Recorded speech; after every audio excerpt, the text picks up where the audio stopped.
Ini mungkin salah satu dari sekian pengalaman yang sampai saat ini masih sulit aku lupakan. Meskipun kejadiannya sudah bertahun-tahun yang lalu. Sesekali selalu terbayangkan dan teringat kembali dengan sosok itu. Kejadian ini aku alami sekitar 6 tahun yang lalu. Ketika aku menjabat sebagai ketua OSIS dan melaksanakan salah satu kegiatan, yaitu CPD atau Camping Pendidikan Dasar. CPD yang kami laksanakan saat itu mengambil tempat di daerah Bandung Selatan.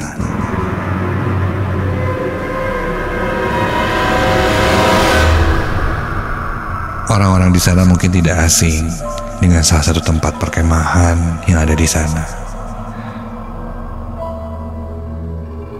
Yang konon katanya banyak menyimpan cerita. Namaku Ridwan. Aku salah satu anggota OSIS yang menjabat sebagai ketua OSIS di salah satu SMK yang berada di daerah Kopo. Setelah mengadakan MOPDB, kita sebagai anggota OSIS memiliki kegiatan sekolah untuk mengembangkan calon-calon siswa-siswi yang lebih disiplin berguna bagi sekolah. Setelah melakukan technical meeting, pembentukan panitia, pembuatan agenda kegiatan, anggaran, dan lainnya, kami pun mengumumkan bahwa acara akan dilaksanakan 2 hari 1 malam. Bertepatan pada hari Sabtu pagi dan pulang Minggu sore. Sebelum pelaksanaan pada hari Sabtunya, aku dan anggota panitia lain diminta untuk survei terlebih dulu. Survei yang akan kami lakukan untuk menentukan lokasi camping, menentukan tempat jurit malam, dan lain-lain. Singkat cerita, aku berangkat dari rumah menuju tempat berkumpulnya panitia yang berada di daerah Soreang. Setelah memanaskan motor, aku pun langsung tancap gas menuju alun-alun kota Soreang.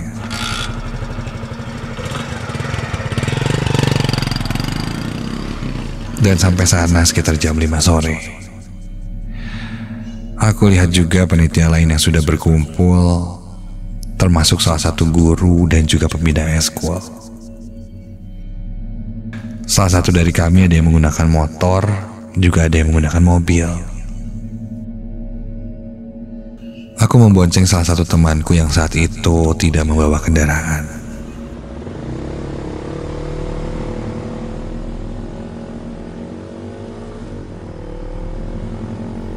Kira-kira 1 jam lebih, akhirnya kami sampai di lokasi.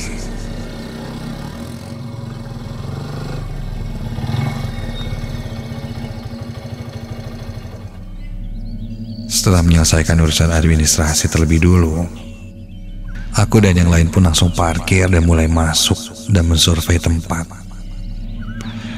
Satu persatu tempat kita telusuri. Sampai setelah cukup lama memilah-milih dan melakukan survei, akhirnya kami pun menemukan tempat yang pas untuk nanti melakukan CPD.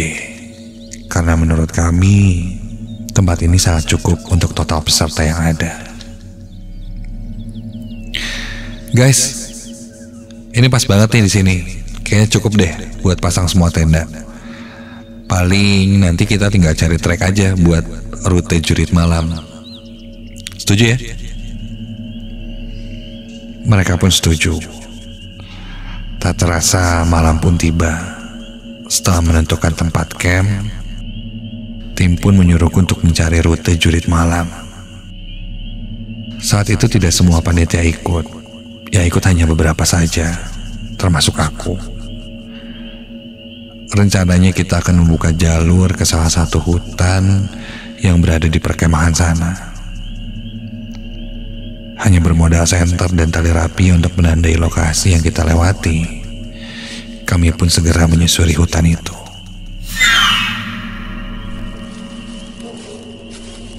Singkat cerita, kita mulai berjalan masuk ke sekitaran perhutanan. Posisi paling depan, ku ingat sekali ada Kang Isur. Posisi kedua temanku Hana, dan yang paling belakang adalah aku.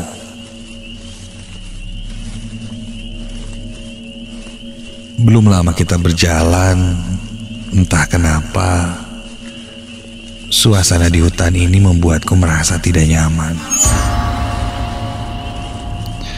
Bukan dari udara malam yang memang dingin, tapi kurasakan seperti ada yang mengawasi kami.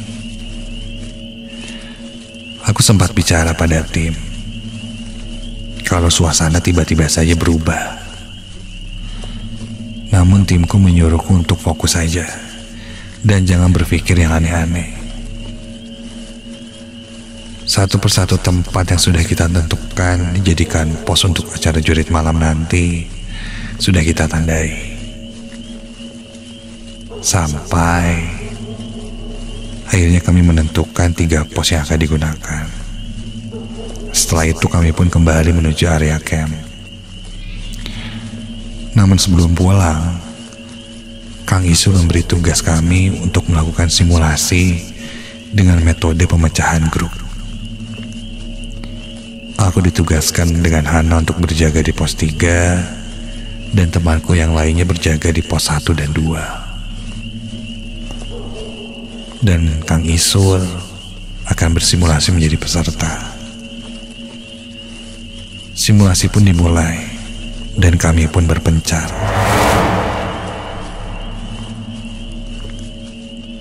Aku dan Hana langsung menuju pos 3 yang berada cukup jauh. Dan Kang Isur pun memulai simulasi dari pos 1 dan seterusnya.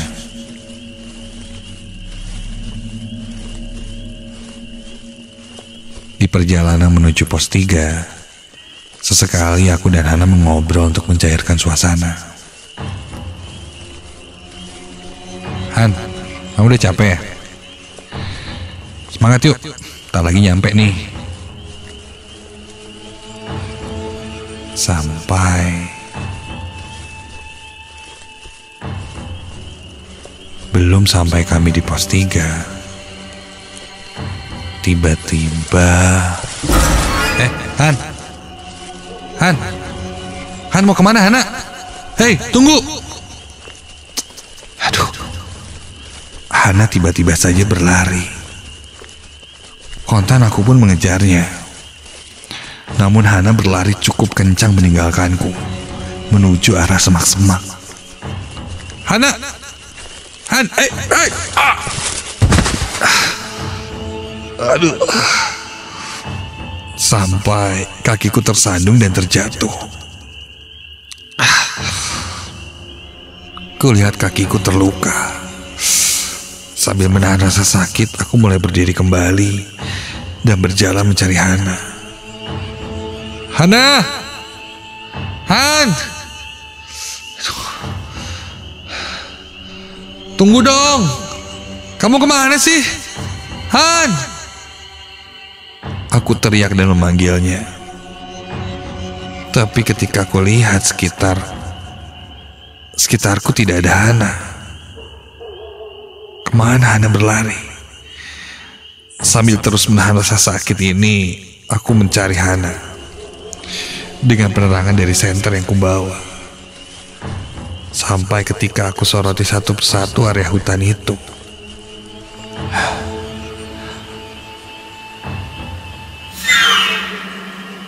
Aku melihat sosok perempuan. Ya, itu mirip dengan Hana. Hana berada di bawah dekat sungai kecil. Aku pun teriak memanggilnya.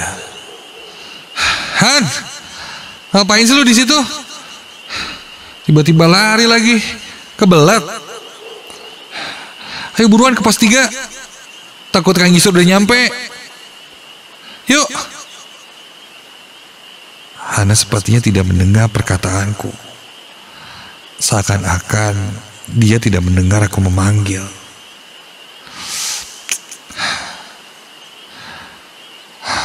Aku pun mulai turun ke bawah sungai itu dan berjalan mendekati Hana. Han, ayo Han, buruan Han. Ketika sudah semakin dekat dengan Hana dan aku menepuk bahunya, lantas dia pun berbalik. Dan ketika dia berbalik, astaga, sosok yang aku pegang bahunya itu ternyata bukan Hana, melainkan sesosok perempuan dengan wajah atau muka yang rata. Iya, sosok perempuan bermuka rata. Seketika sosok itu langsung memegang tanganku dengan erat dan mulai mencengkeramnya dengan sangat keras. Aku hanya terdiam, tidak bisa bergerak sama sekali. Aku coba teriak minta tolong pun tidak bisa. Sampai ku dengar sosok itu berkata,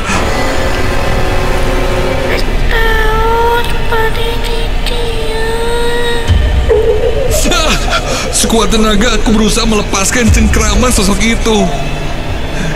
Sampai akhirnya aku pun terlepas dari cengkeramannya dan langsung berlari ke jalur atas. Kupaksakan kakiku yang terluka untuk berlari meninggalkan tempat itu. Hingga aku menabrak seseorang dan ketika itu kulihat itu Hana.